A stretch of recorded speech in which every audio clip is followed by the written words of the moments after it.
कि हिंदू डर नहीं फैला सकता, हिंदू हिंसा नहीं फैला सकता, हिंदू नफरत नहीं फैला सकता।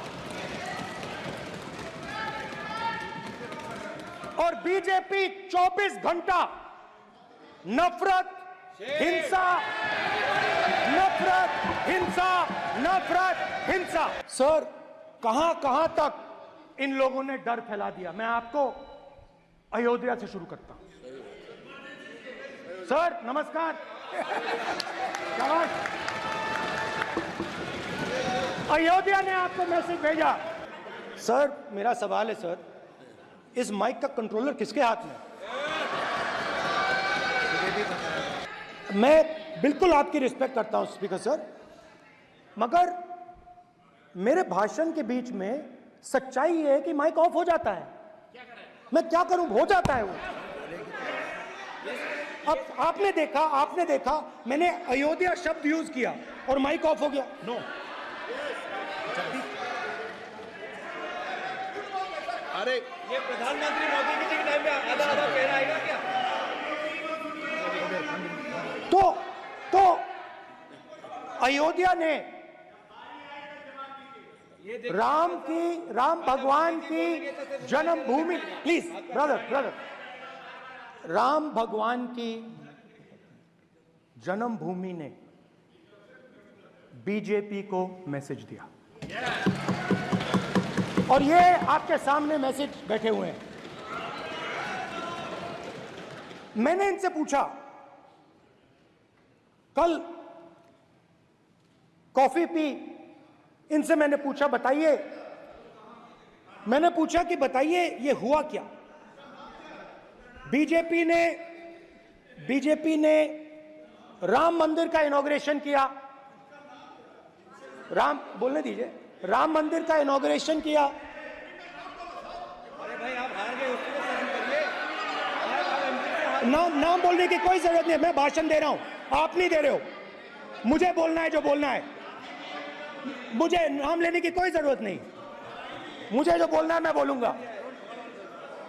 तो अयोध्या ने मैसेज दिया और मैंने इनसे पूछा कि हुआ क्या, और इनका जवाब आया।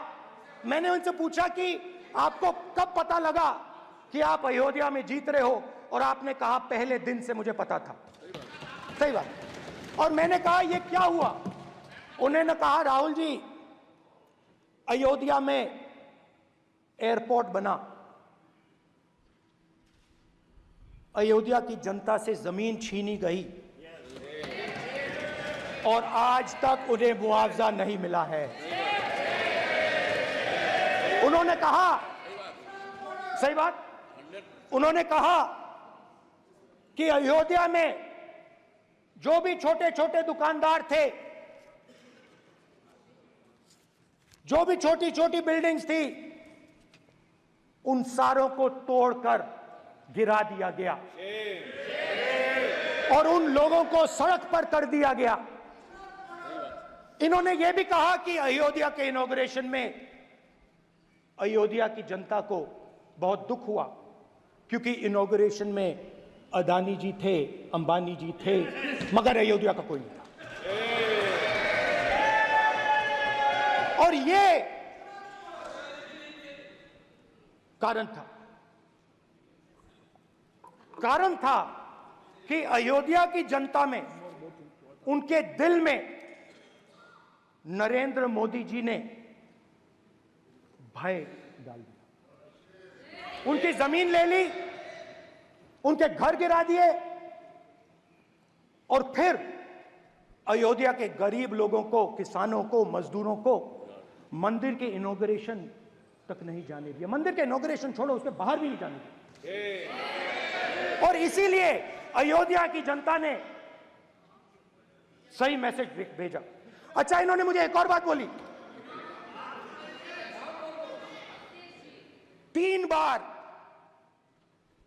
इन्होंने कहा कि 3 बार नरेंद्र मोदी ने टेस्ट किया, 2 बार क्या मैं अयोध्या से लड़ जाऊं? और सर्वेयर्स ने कहा अयोध्या में मत लड़ जाना। अयोध्या में मत लड़ जाना, अयोध्या की जनता हरा देगी। और इसीलिए प्रधानमंत्री वाराणसी गए और वहां बच के निकले।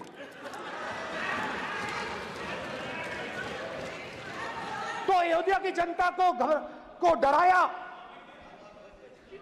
पूरे देश को डरा दिया।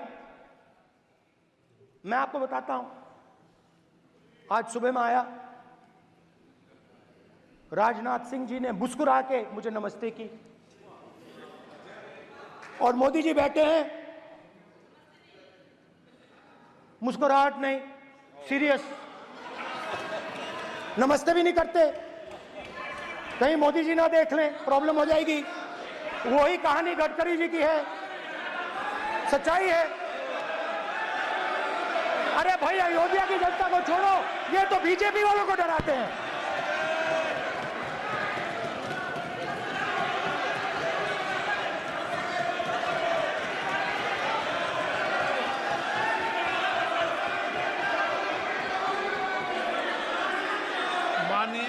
सर क्या है?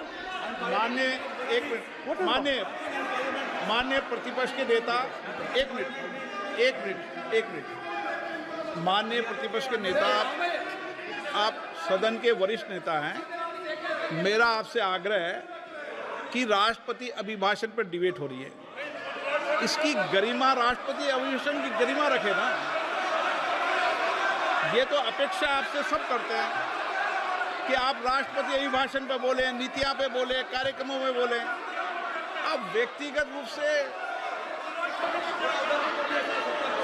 नहीं। अगर आप ये उचित मानते हैं क्या? स्पीकर सर, ये उचित है?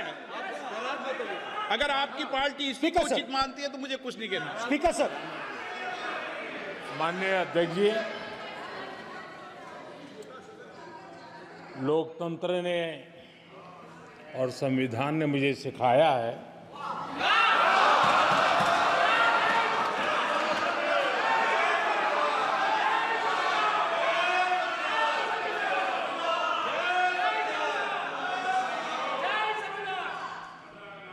कि मुझे विपक्ष के नेता को गंभीरता से लेना चाहिए।